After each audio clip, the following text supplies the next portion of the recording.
بسم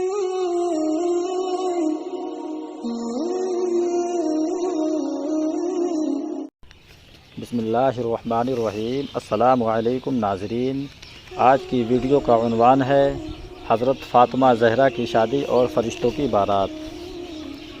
نزہۃ المجالس جلد نمبر 2 صفحہ نمبر 657 پر ہے۔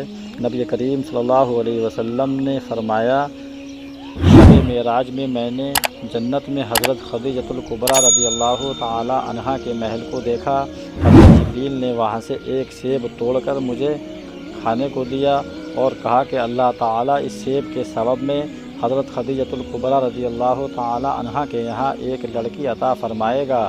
چنانچہ جب حضرت خدیجۃ الکبریٰ کے وطن اطہر میں سیدہ فاطمہ جلوہ افروز ہوئیں تو 9 ماہ تک ام المومنین حضرت خدیجۃ الکبریٰ رضی اللہ تعالی عنہا کے جسم اطہر سے خوشبو آتی رہی، اور جب سیدہ فاطمہ کی ولادت و سعادت ہوئی تو بعد میں ویسی خوشبو کا پتہ نہ چلا۔ چنانچہ جب نبی کریم صلی اللہ علیہ وسلم کو جنت کا اشتیاق ہوا تو سیدہ فاطمہ سے زیادہ پیار فرماتے۔ جب آپ بڑی ہوئیں تو آپ صلی اللہ علیہ وسلم نے فرمایا، دیکھیے اب یہ حور کس کی قسمت کا ستارہ بنتی ہیں۔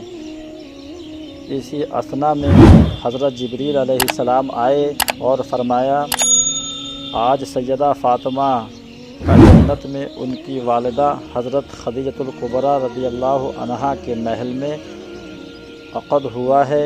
حضرت اسرافیل نے خطبہ پڑھا، جبرائیل و میکائیل علیہ السلام گواہ بنے اور اللہ تعالی ولی بنا، اور شوہر ان کے لیے حضرت مولا علی رضی اللہ تعالی عنہ بنے۔ فاطمہ کا نکاح اور فرشتوں کی حضرت فاطمہ کا نکاح اور فرشتوں کی بارات۔ 2 ہجری کو مدینہ طیبہ میں آپ کا نکاح ہوا۔ حضرت سیدہ فاطمہ رضی اللہ تعالی عنہا کو حضور سید عالم صلی اللہ علیہ وسلم کے در اقدس سے رخصتی ہونا چاہتی تھی کہ نبی کریم صلی اللہ علیہ وسلم آپ کو اپنے سبزی مائل کھچر پر بٹھایا۔ حضرت سلمان فارسی رضی اللہ تعالی عنہ کو فرمایا، اس کی لگام پکڑ لو اور آگے آگے چلو۔ حضور پیچھے پیچھے روانہ ہوئے۔ ابھی کاشانہ علی رضی اللہ تعالی عنہ کے قریب نہیں پہنچے تھے کہ ندا آئی، سرکار ذرا اوپر دیکھیے۔ آپ نے اوپر نگاہ اٹھائی تو عجیب منظر تھا۔ حضرت جبرائیل علیہ السلام 70,000 فرشتوں کی معیت میں آپ کی خدمت میں حاضر ہوئے۔ حضور علیہ السلام نے اس شان و شوکت میں فرشتوں کے ساتھ آنے کا سبب دریافت کیا تو جبریل علیہ السلام کہنے لگے، ہمیں اللہ کی طرف سے حکم ہوا ہے کہ سیدہ فاطمہ رضی اللہ تعالی عنہا کو ان کے شوہر علی المرتضیٰ رضی اللہ تعالی عنہا کے یہاں پوری اعزاز و اکرام کے ساتھ پہنچایا جائے۔ پھر حضرت جبریل علیہ السلام نے نعرہ تکبیر بلند کیا اور میکائیل علیہ السلام اور دوسرے فرشتوں نے اللہ اکبر کی آواز سے جواب دیا۔ چنانچہ اسی وجہ سے دولہا دلہن کی روانگی کے وقت نعرہ تکبیر و رسالت کو سنت قرار دیا گیا ہے، مگر آج کے مسلمانوں پر افسوس ہے کہ بارات کی آمد و رفت ڈھول دھماکے کے ساتھ ہوتی ہے۔ ان مذکورہ روایت کے علاوہ بہت ساری روایتوں میں شاہد ہے کہ فرشتوں کو انبیاء و مرسلین اور صحابہ اکرام نے دیکھا ہے، اور رہا فرمان رب تو اس میں حکمتیں ہیں۔ ابن ماجہ شریف صفحہ نمبر 289، مشکوٰۃ شریف جلد نمبر صفحہ نمبر 572۔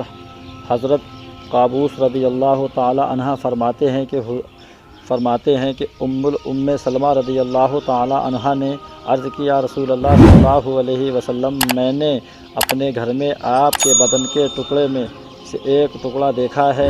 تو حضور صلی اللہ علیہ وسلم نے فرمایا، اچھا ہے، میں دیکھ رہا ہوں کہ میری بیٹی حضرت فاطمہ الزہرا رضی اللہ عنہا کے گھر پہ بیٹا آنے والا ہے۔